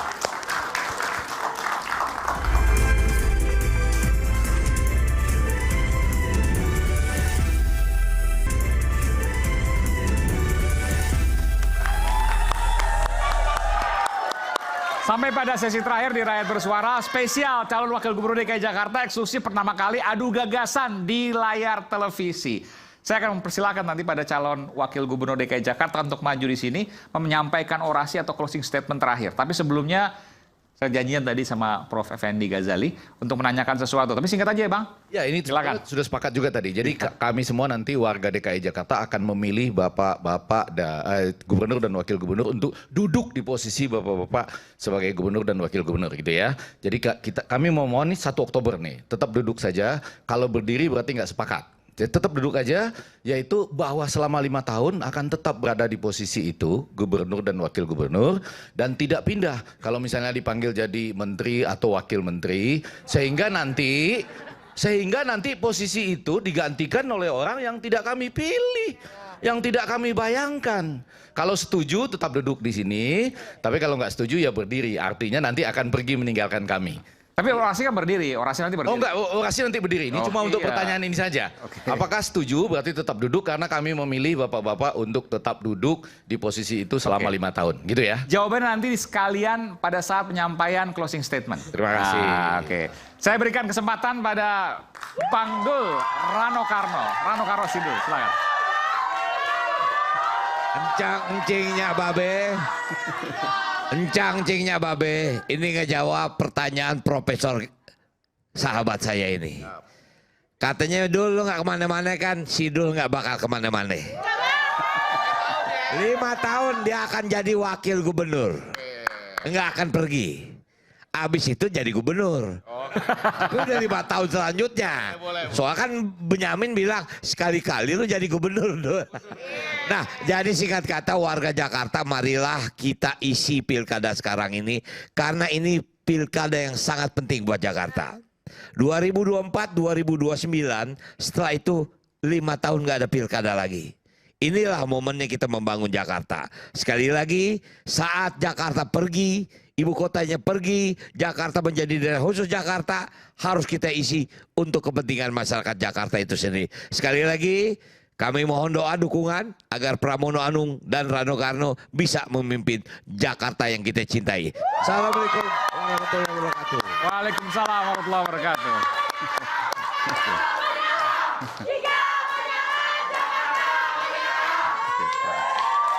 Kita berikan tepuk tangan sekali lagi. Ya, saya terinspirasi oleh pengamen di Banjir Kanal Timur. Mereka melakukan bernyanyi, tetapi saat ini dengan adanya digitalisasi, mereka bisa mendapatkan sawer digital. Berapa pendapatannya sehari? Lebih dari 1 juta. Ini luar biasa. Dunia sudah berubah menjadi dunia digital. Kalau kita bisa berikan akses yang setara kepada seluruh warga Jakarta, seluruh rumah warga Jakarta, berapa banyak orang-orang seperti tadi pengamen tadi bisa mendapatkan penghasilan. Walaupun mereka bekerja dengan gaji UMP, tetapi penghasilan yang dihasilkan dengan digitalisasi ini luar biasa. Dan kita tidak mau adanya kesenjangan. Kalau mereka tidak mendapatkan akses internet, ya artinya kesenjangan akan membuat lebih parah lagi. Untuk itu, dengan keberpihakan kita kepada rakyat kecil, kita akan samakan, berikan semua kesempatan yang sama. Dan tadi komitmen kami, bila nanti menjadi wagub, kita akan komit untuk bisa selalu bersama rakyat, bisa bersama-sama rakyat untuk membangun. Ya. Kalau masyarakat ingin curcol, ya, ada yang tahu curcol? Curhat colongan, ya. Kita siap menerima curcol dari para warga Jakarta. Dengan ya, tadi komitmen dari Prof. Ege? Ya. 5 tahun lagi? 5 tahun lagi komitmen menjadi Wakil Gubernur DKI Jakarta. Saya ingin akhiri dengan pantun boleh? Boleh. Tapi nyontek dulu ya. Buah mangga, buah kecapi. Makannya di siang hari. Warga Jakarta tidak ragu lagi. Darmakun tetap di hati. Oke, kita berikan tepuk tangan. Makasih. Silakan Pak Sus. Baik. Ridho, insya Allah Ridwan Kamil Suswono akan membenahi Jakarta karena visinya adalah menjadikan Jakarta baru sebagai kota global yang penuh dengan karya inovatif, berkeadilan dan sejahtera. Oleh karena itu, tentu kami sadar betul, seperti yang tadi sampaikan bahwa Jakarta adalah kota terstres nomor 9 di dunia, juga terpolusi nomor 3 di dunia. Tentu saja ini PR besar kita. Oleh karena itu, insya Allah 5 tahun yang akan datang, rakyat Jakarta akan lebih bahagia di bawah kepemimpinan Ridwan Kamil Suswono. Kami yakin pada dasarnya rakyat mau bekerja sama, asal prinsip keadilan ditegakkan. Oleh karena itulah yang nanti kami akan jalankan. Oleh karena itu kami tutup makan rendang dicampur pete, kuenya bolu dicampur keju. Ridho datang membangun Jakarta, Jakarta baru, Jakarta maju. Oke. Assalamualaikum warahmatullahi wabarakatuh. Waalaikumsalam warahmatullahi wabarakatuh. Dan pemirsa, sampai di sini akhir dari Rakyat Bersuara edisi spesial calon wakil gubernur. Masa kampanye telah berjalan sepekan, tersisa waktu 1 bulan hingga pencoblosan. Tinggal calon pemimpin Jakarta terus bergerak mulai dari belusukan hingga turun ke jalan demi memenangkan hati masyarakat. Wahai warga Jakarta, inilah kandidat pemimpin Anda. Kepada siapa suara Anda akan diberikan? Pastinya hati nurani yang akan menentukan. Saya Aiman Wicaksono, sampai berjumpa di Rakyat Bersuara berikutnya. Makasih.